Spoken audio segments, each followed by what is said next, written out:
Well, what we can see here from comparison of the portion of the aircraft itself, it appears this part comes from the front area of the aircraft. Telltale of the actual window here, which would be the pilot's window. What's actually interesting about this particular section is actually the regularity of the pattern of what we might assume is a fragmentary projectile.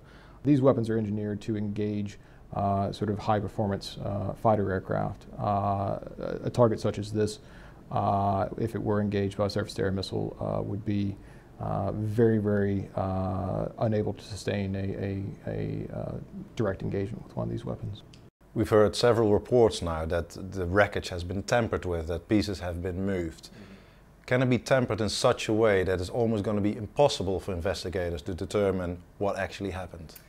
It would be very difficult to alter a piece of the aircraft to the point that it would be unrecognizable to an investigator. With battle damage such as this, one could be fairly certain that the correct officials will be able to come to the correct conclusions as far as what brought down this aircraft. Will it be a lot more difficult to determine who actually shot the missile?